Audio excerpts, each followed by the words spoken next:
Have you ever noticed that politicians struggle to enact the things they run on? That regardless of who wins elections, lawmakers find that they cannot pass whatever legislation they like. They find themselves bound by what is popular, or at least their sense of it. They can only act within a narrow set of ideas, and that range is called the Overton Window. And on the Overton Window Podcast, we look at issues around the country and talk to people who change what is politically possible. Welcome, I'm Michael Van Beek of the Mackinac Center and your host today for the Overton Window Podcast.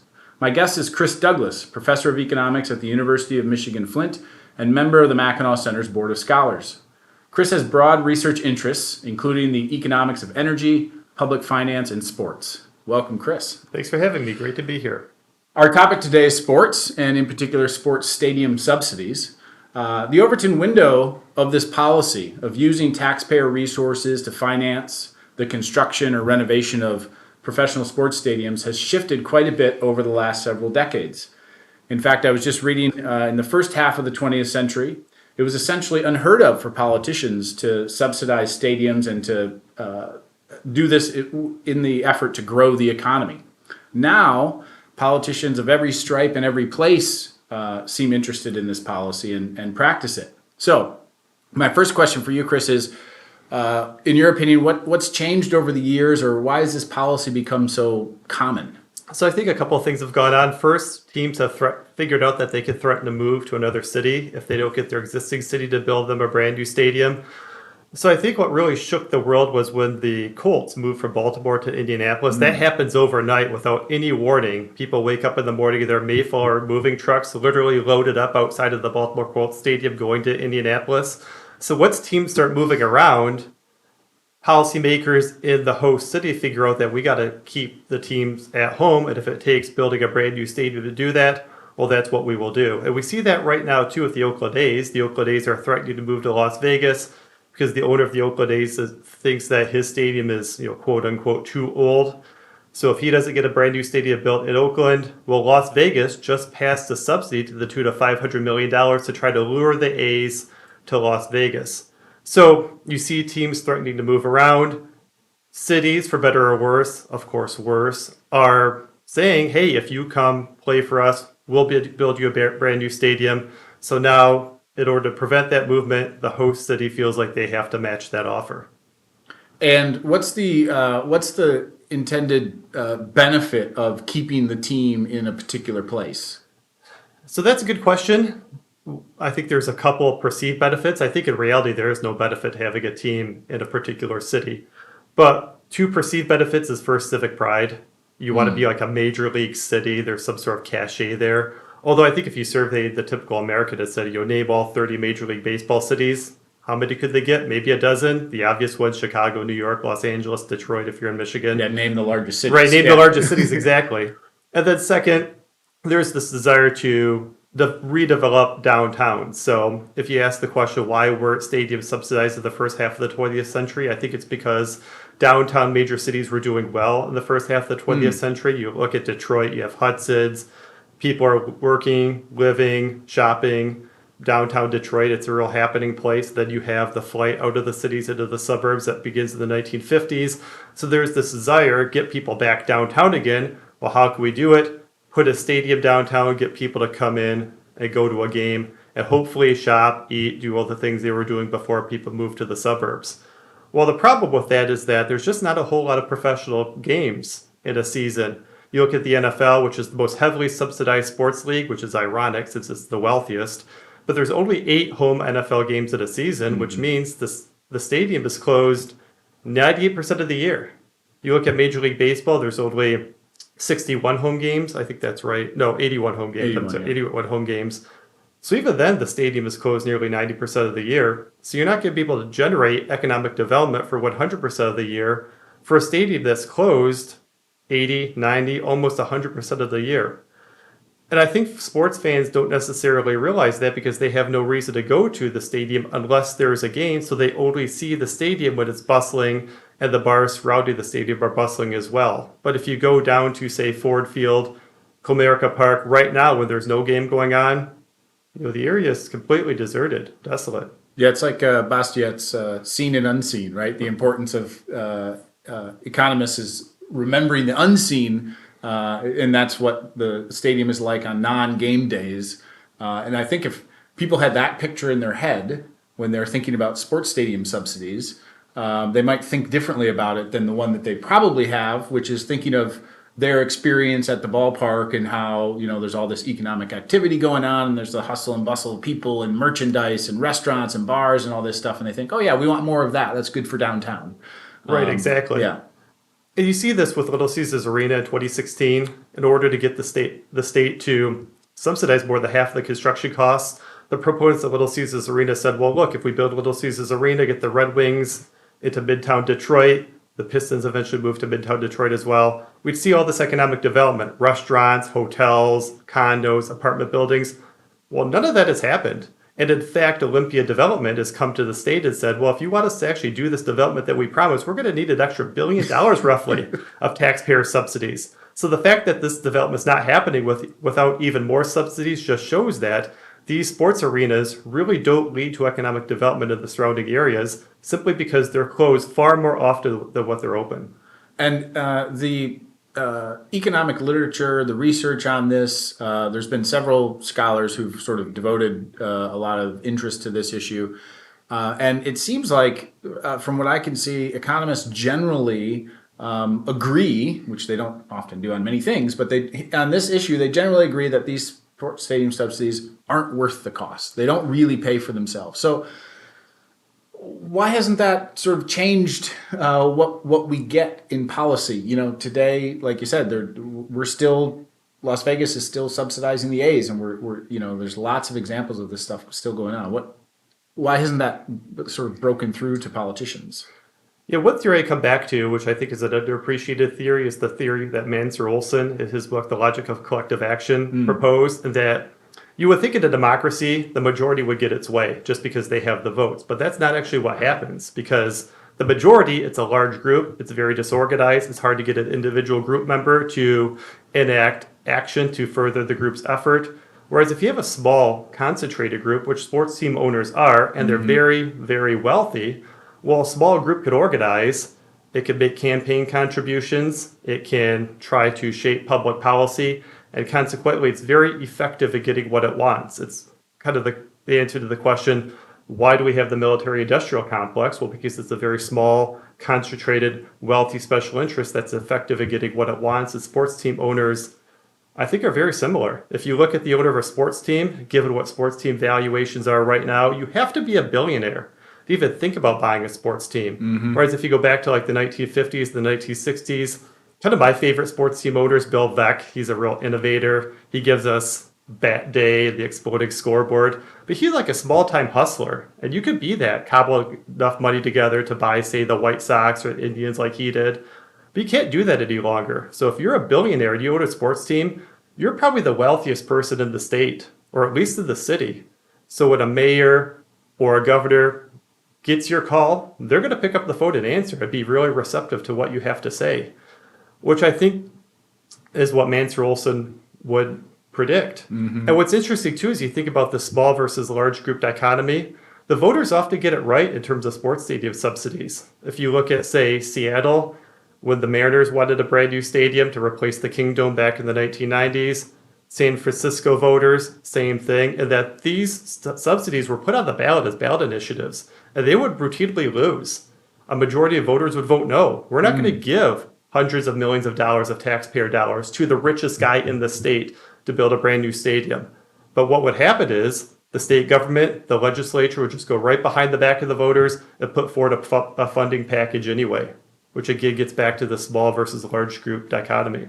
Yeah, it seems like there's something to not like from both sides of the political aisle about this, right? I mean, from the left, you would think the idea of subsidizing billionaires and further enriching them would be particularly unattractive. And then on the right side, the idea of sort of interfering in the market here and subsidizing this particular business at the expense of other taxpayers, and it raises the costs of taxation and those sorts of things. Somebody else is going to have to pay these taxes. But there's some disconnect between why that never gets translated into at the state houses or in the legislature at the city council level.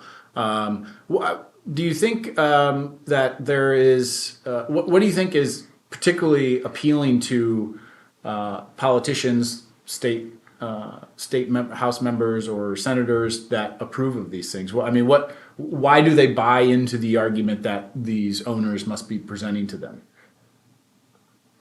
I would think follow the money. Yeah. I'd be interested to look at campaign finance disclosures to see who state house members are getting campaign contributions from or PAC money from, because these owners are billionaires who I assume make very generous campaign contributions. You can never really undercount that. It's like the military-industrial complex.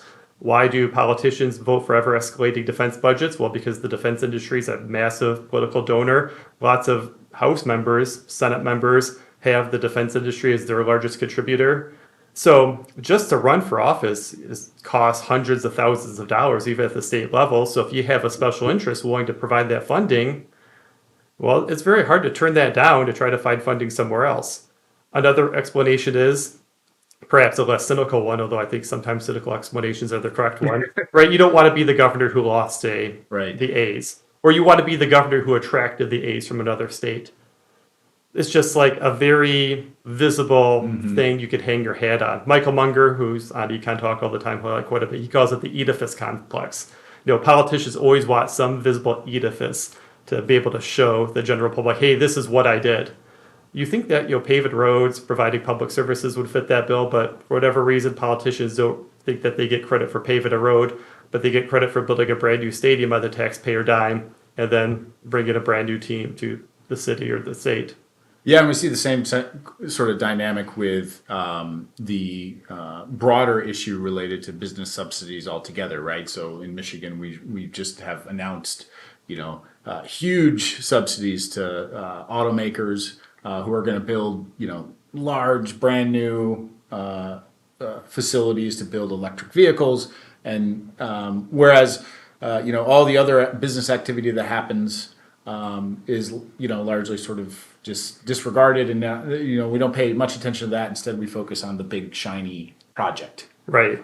Yeah, you look at like a battery factory where the state might be dumping $100 million to subsidize a battery factory that will employ maybe 5,000 or 10,000 people.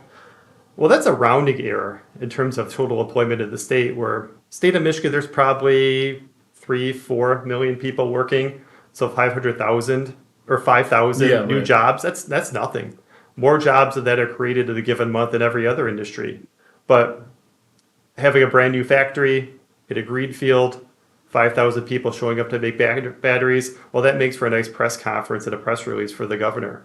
Yeah, and similarly, the economic impact of sports stadiums and sports in general is considered to be, by most people in their imagination, much larger than what it actually is. Can you talk a little bit about that, put that into perspective? Right. So there's the sports page for people who still read newspapers. There's ESPN, tons of websites, tons of books, all written about sports. So people must think that sports is just a massive component of the economy. And that's not the case. If you look at like 1994 when the World Series was canceled, Major League Baseball was about the size of the U.S. envelope industry, about a $2 billion industry. It's about a third of the size of the cardboard box industry. It's grown a little bit now, but you're talking maybe an industry that's maybe $3, $4, $5 billion in aggregate, which means if you drill down to the local level, like if you look at Metro Detroit, the 4 professional sports teams in Metro Detroit is less than 1% of the Metro Detroit economy. Metro Detroit economy is a $250 billion economy. So you just add up all the revenue generated by the Red Wings, the Tigers, the Pistons, and the Lions. It doesn't come anywhere close to even being 1% of that. It's just that those are such visible entities, people must think that it's just a really big deal, and it's not. Which is why you see cities like Seattle that have lost professional teams when the Supersonics moved to Oklahoma. You saw the Brooklyn Dodgers, of course, move in the 1950s to Los Angeles. It's not like those cities disappeared. Mm-hmm. In fact, those cities, as far as I can tell, are stronger than ever economically, although COVID, of course, throws a wrench into that. Mm-hmm. I would be interested to see maybe Gallup or a survey organization go survey people in Seattle and say, what do you think about the Supersonics? I bet most people say, huh? Who are you talking about? It's pretty funny how quickly these teams are forgotten about when they move, because they just have such a small footprint in terms of the state's economy. even if sports in general loom large in the psyche of sports fans. Yeah, and so one of the key tactics that's used, and maybe the one that voters buy into the most is the threat to move by the sports team. So if it's basically holding taxpayers and policymakers hostage and saying, if you don't give us what we want, we're out of here. Right. We're taking all of our goodies with us. Why is that not a legitimate threat, really? Yeah, just because sports are too small economically to matter for a city. You're talking less than 1% of a city's economy tied to a particular sports team. So no mayor really wants to be the mayor that lost, say, the A's or the Colts or the Browns. But in terms of a mayor actually calling a sports team bluff and saying, you're threatening to move, go ahead and move, the city's economy will be completely unaffected. Maybe if there's a bar right next to the city or the stadium in that city, well, maybe that bar loses some business on game day. But that's really the exception. Since these sports teams are such a small component of a city's economy, letting a team move will have absolutely no economic impact. You look at the revenue generated by a sports team, it primarily goes to the sports team owner. Sports team owners get more than half of all sports generated revenue. The rest basically goes to the players. And then what's left over goes to like part-time workers, food service workers, janitors. But in fact, the city might be better off if it lets the sports team go because there's lots of other subsidies cities provide teams, like police protection on game day. Lots of cities provide water and sewer subsidies. So if a team goes, those subsidies don't need to be provided any longer. And whatever spending consumers were doing at the stadium will just go to other entertainment venues instead. It's not like consumers are going to be like, well, since the Tigers moved, we're not going to do anything on a Saturday afternoon any longer. We'll go play golf, we'll go bowling, we'll go to an amusement park. So other businesses will be recipients of that spending. So it really, in effect, it's probably a wash for the city. Maybe a little bit better than a wash, since the city's not subsidizing the bowling alley like the city's subsidizing the sports team. And one subsidy that we should talk about too is lots of sports stadiums, sports arenas are owned by either the city directly or a nonprofit like a downtown development authority, Right. which is who owns the Little Caesars Arena. So why do that? Why doesn't the sports team just own the stadium after the government builds it? Well, because if the sports team owns the stadium, well, they have to pay property taxes on it. Well, if the DDA owns, say, Little Caesars Arena, well, the DDA doesn't pay property taxes. And that's the downtown development authority. Right, correct. Yeah. So that's another subsidy that cities give sports teams, that their venue is property tax free. Well, the bowling alley, the golf course, the amusement park, they all pay property taxes. So in fact, the city and the state would be better off if consumers spent their entertainment dollars at those venues rather than at the sports arena. It would generate more tax revenue that Right. could be used for public services. Right. And, Yeah. right. Yeah, roads, schools, water, and sewer. And the threat to move is really not as large of a threat as what it's often made out to be. Isn't that right? Because of the options that the owners actually have for moving. Yeah, that's really not as enticing of a proposition as what they make it out to be. Right. So if you're an NFL owner, you have a legitimate threat to move, just the way that TV revenue works in the NFL. There's just one TV contract. Every team gets an equal slice of that TV contract. So if you own the Green Bay Packers, your TV money is exactly the same as if you own, say, the New York Jets. So if you're the Jets, or we could go back to the Los Angeles Rams in 1994, you could legitimately threaten to move to St. Louis, a city that's much smaller than Los Angeles, because your TV revenue is completely unaffected. And you get a brand new arena in the process paid for by St. Louis taxpayers. But if you look at the other three professional leagues, Major League Baseball, National Basketball Association, National Hockey League, TV revenue doesn't work like that. They do have a national TV contract, but it's much smaller, which means teams are responsible for selling games on a local TV contract. And the value of that local TV contract is dependent on the size of the market. We were talking before this podcast about why are the Knicks the most valuable basketball franchise, despite the fact that they haven't won a championship since 1973. Well, it's because they play in Manhattan. It's by far the largest media market in the United States, so they can sell their games on a local TV contract that's worth a lot more than, say, what the Minnesota Timberwolves could sell their games on. So unless you're a small market team in one of those three leagues, you can't legitimately threaten to move because you'll be moving to a much smaller market compared to the one that you're leaving. Which is why when we look at the Oakland A's right now, yeah, they can threaten to move because they're playing at Oakland, a city of about 500,000. They're competing with the San Francisco Giants just across the bay. So they're really moving from one small market to another small market. But you would never see the Dodgers move in Major League Baseball. You would never see, say, the Yankees move, just because they would be losing so much money from the local TV contract, plus ticket sales, plus merchandise sales, plus parking, plus all the other revenue that's really tied to market size. Yeah. And one of the other things that I find interesting about this issue is that this policy inside the Overton window is very specific because it's really only professional sports teams in the United States that get this kind of special treatment. I think of large college basketball and football programs. Like they draw tens of thousands, hundreds of thousands of people to their stadiums multiple times a year. They must have the same kind of positive externalities that are generated that, a politician would say, hey, we should encourage more, subsidize this kind of activity to grow the economy. But that almost never gets done.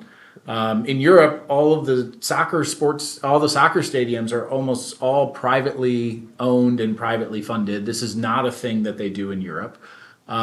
So I wonder if you have thoughts on, how did this little sliver of subsidy get become popular just in this one little segment? I mean, what's the difference there? I think it's just the threat to move that we've been talking about. So if you're the president of, say, the University of Michigan, you can't threaten to move to, say, Florida unless the state legislature builds you a brand new stadium. Right. So that's why college football teams tend to play at older stadiums that are renovated. Like the Big House has been renovated. Michigan State's football stadium has been renovated. I think all the Big Ten stadiums have been renovated in one form or another, just because they can't threaten to move anywhere. And it might be too expensive. It might not make a lot of sense to build a brand new stadium, even if it is also in Ann Arbor or wherever, East Lansing. But so instead they do maybe the more efficient, economically efficient thing and renovate the stadium. Right. So you look at sports team owners in the professional leagues, they always try to claim, well, my stadium's falling down. Yeah. Right. That's what the Tigers claimed when they had to move out of Tiger Stadium. The Yankees claimed that when they moved out of the house that Ruth built. Oh, it's falling apart. Well, first of all, if it's falling apart, that's your fault for not maintaining it, right? Right. If my house is falling apart, I can't go to my city council and say, hey, build me a brand new house. Mine's falling apart. They'll say, well, why didn't you take care of it? Well, probably in reality, these stadiums aren't falling apart. It's funny how these sports team owners who claim that their stadium is falling apart never let in independent structural engineers and architects to do a nonpartisan, unbiased evaluation in terms of the bones of the structure. But lots of these stadiums are maybe 25, 30 years old. The Braves recently moved out of the stadium that I think was built in the mid-1990s. So these things are structurally obsolete. They're economically obsolete because they don't perhaps have premium seating, other highly profitable amenities that brand new stadiums would have. So rather than the sports team owner undertaking renovations to build those amenities himself, he threatens to move and then extracts those subsidies from state and local taxpayers to build those amenities for him, either in a brand new stadium or perhaps a heavily renovated stadium, although I don't really think you see heavily renovated stadiums in the professional sports leagues. Yeah. Whereas, like I said, University of Michigan, where are you going to threaten to move to? If you want club seats, if you want luxury boxes, which the Big House has right now, got to raise the money to build the addition, which is what the University of Michigan did. Michigan has kind of an interesting history with this particular policy issue. It seems like maybe here policymakers didn't quite get in on the act as quickly as other states or other cities because we had some for a while, Michigan was home to some of the only examples of privately funded stadiums. I know that Palace, right, was privately funded, and I think there's a couple minor league ballparks. The one in Midland here too is entirely privately funded. Can you tell a little bit about those, like the Palace? What went on there? Because that was built in the late 80s? Yeah, like 88, 89, okay. I think is when it opened up. Yeah, so I think the story of the Palace is that the owner of the Detroit Pistons at the time, William Davison, he had Guardian Glass at Auburn Hills, so he wanted the Palace to be right next to his facility. It's probably going to be pretty hard to extract stadium subsidies to build a brand new arena right in Auburn Hills on a greenfield outside of the interstate. But he also wanted to control how the palace looked, what was in the palace. So he's a real innovator in the sense that he was the first person to really load up the palace full of luxury suites, club seats. He's really ahead of the curve in terms of premium seating in sports arenas. So because he did that, he was able to build it privately and then turn a big profit while the palace was open. Both for Pistons games. The Pistons, of course, were really good when they were playing in the palace. Right. Both during the Bad Boys era and then the second Bad Boys era, plus all the concerts that came through the palace.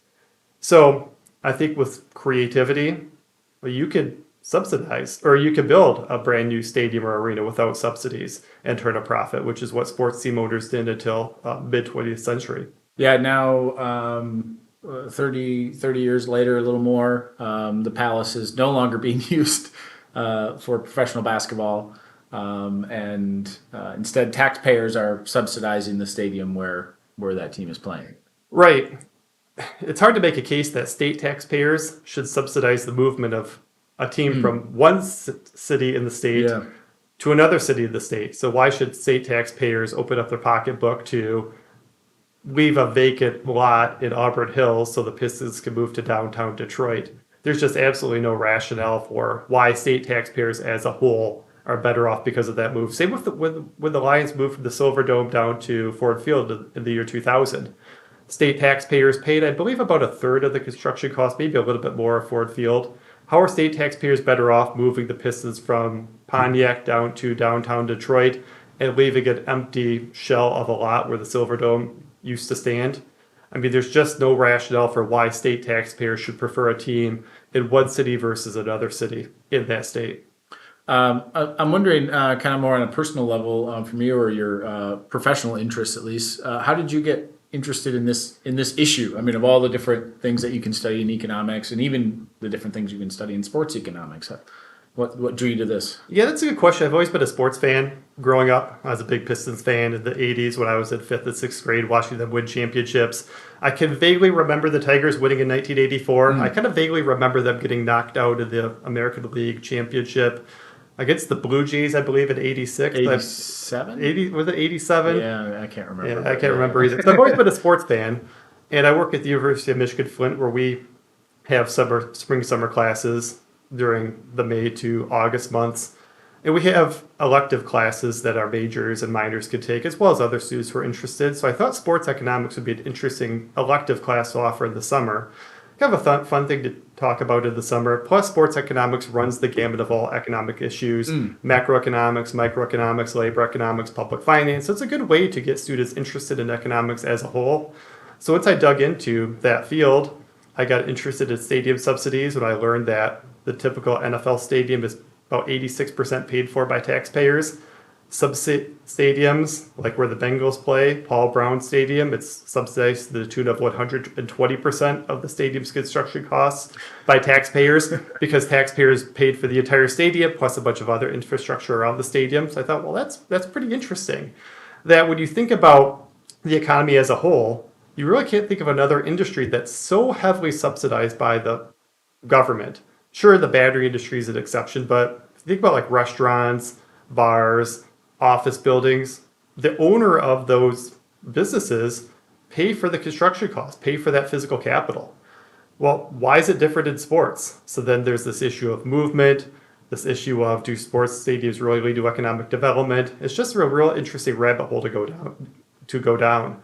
And since everyone's been to a sports stadium, it's just something that's interesting to talk about because it's so far outside of, like you talked about, the Overton window. Right. Because I don't think there's a lot of people in Michigan who would say, well, the Tigers really still belong in Tiger Stadium. Having them move to Comerica Park back in the year 2000, that was a mistake. Or the Lions really do belong in the Silver Dome. Having them move to Ford Field in the year 2000, that was really a mistake, as a real waste of taxpayer dollars. Yeah, right. Where do you see this issue going in the future? Do you think the Overton window might shift in one direction or the other, or do we'll continue on the same kind of track that we're on now? Yeah, I go through waves of optimism and pessimism. Okay. So my wave of optimism was that it seems like people have wised up to the fact that the Olympics are a waste of money. And that Olympics are like sports stadium subsidies on steroids, where you have a bidding process, and the bidding process really entails which city is willing to blow the most amount of money to host the Olympics. I think everyone realizes that it's really stupid to build facilities that are used for 2 weeks and then sit empty afterwards. Like the Bird's Nest Stadium in Beijing for the 2008 Summer Olympics is completely empty. So if you look at more recent rounds of Olympic bidding, no one's really bidding to host the Olympics. So I thought, well, maybe that mentality would trickle down to sports stadiums. So my wave of pessimism comes in from the fact that, well, these subsidies seem larger than ever. When we talk about subsidies, maybe 20 years ago, we're talking in the tens or the low hundreds of millions of dollars. Now we're talking about in the hundreds of millions of dollars or the billions of dollars. If you look at the A's subsidy to move to Las Vegas, that's $500 million. If you look at, I'm blanking on exactly what the stadium was, but you can find stadiums out there that are subsidized to the tune of over $1 billion. So it seems like people are slow to kind of wake up to the fact that this is a real waste of money. So it doesn't seem like that mentality that caught on with the Olympics has really trickled down to the professional sports. At some point, hopefully, people will wake up and say, we really didn't get our money's worth paying $500 million to get the A's to move to Las Vegas. We didn't get our money's worth to pay, say, $200 million, which is roughly what I think Michigan taxpayers paid to move the Lions from the Silver Dome down to Ford Field. But until that happens, I think these subsidies aren't going away anytime soon. Yeah. Well, that's all the time we have for our podcast today on the Overton Window Podcast. I want to thank Chris for being our guest and discussing sports stadium subsidies with us. It's always a pleasure. Thanks for having me. Thanks, Chris.